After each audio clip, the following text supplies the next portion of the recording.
Think beyond a degree. Build real impact. Shape your future with an MBA. From IILM University. Uttar Pradesh में प्रयागराज माघ मेले में मौनी अमावस्या के मौके पर शंकराचार्य स्वामी अभिमुक्तेश्वरानंद और मेला प्रशासन के बीच स्नान को लेकर छिड़ा विवाद लगातार बढ़ रहा है। ये टकराव अब केवल प्रशासन तक सीमित नहीं है, बल्कि साधु संतों, राजनीतिक गलियारों और इस सरकार के हर एक उच्च स्तर के लोगों तक पहुंच गया है। अब अभिमुक्तेश्वरानंद शंकराचार्य हैं या नहीं, इसको लेकर जारी विवाद के बीच उत्तर प्रदेश के डिप्टी सीएम केशव प्रसाद मौर्य ने उन्हें पूज्य शंकराचार्य जी कहकर संबोधित किया। इससे पहले सीएम योगी ने बिना नाम लिए कालनेमी तक कह दिया था और इससे पहले प्रयागराज प्रशासन ने शंकराचार्य को कई नोटिस जारी किए। अब इसमें स्वामी अभिमुक्तेश्वरानंद खुद को शंकराचार्य कैसे कह रहे हैं, जबकि उनके पद से जुड़ा मामला सुप्रीम कोर्ट में पेंडिंग है। साथ ही एक और नोटिस था जिसमें लिखा था कि अगर इस नोटिस का जवाब नहीं आया तो उन पर तमाम प्रतिबंध के साथ मेला में एंट्री करने पर रोक लगा दी जाएगी।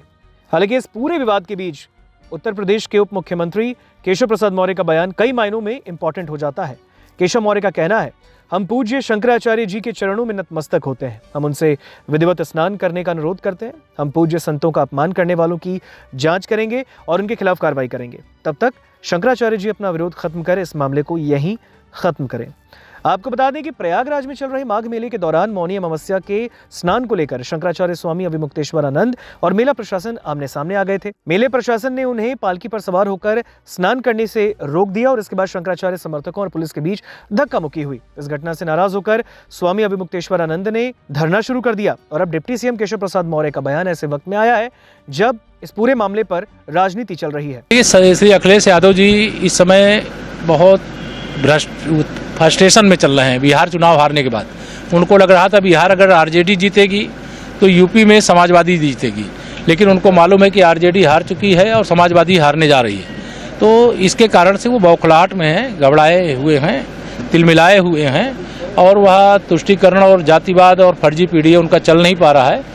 इससे 27 में समाजवादी पार्टी सफाई जाने वाली। तो शंकराचार्य जी भी क्या कहेंगे जो चल रहा है? पूज्य शंकराचार्य जी के चरणों में प्रणाम करते हैं, प्रार्थना करते हैं, स्नान करें। सर उनका आरोप है कि मतलब हमको निशाना बना करके नहीं, जिन लोगों ने भी किया है उसकी जांच करके, जो उनकी जांच करके जो भी किसी भी पूज्य संत आचार्य को, शंकराचार्य जी को, किसी भी संत का भी अनादर हमारे यहाँ करने का वो नहीं है।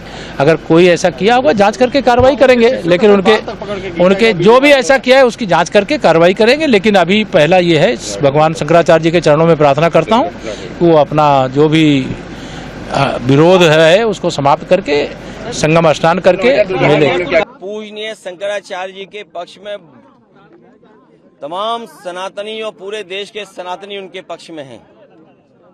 भारतीय जनता पार्टी जो अधर्म करा रही है, भारी मन से अधिकारी भी नहीं करना चाहते हैं।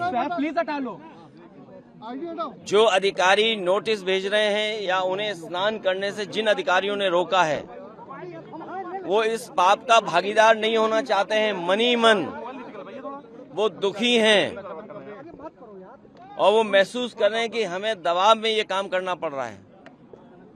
ये अधर्म के रास्ते पर भारतीय जनता पार्टी चल रही है। पूजनीय शंकराचार्य जी का पूरा सम्मान होना चाहिए और अगर शंकराचार्य जी का ये सम्मान नहीं कर रहे हैं, गंगा स्नान या उस पावन स्थल पर उनके स्नान के लिए रोका जा रहा है, तो इससे बड़ा अधर्म क्या हो सकता है। अगर इसका कोई भागीदार है तो भारतीय जनता पार्टी की सरकार है। और अब तो भारतीय जनता पार्टी के कार्यकर्ता भी, नेता भी कह रहे हैं कि अधर्म आखिरकार सरकार क्यों कर रही है और क्यों करना चाहती है।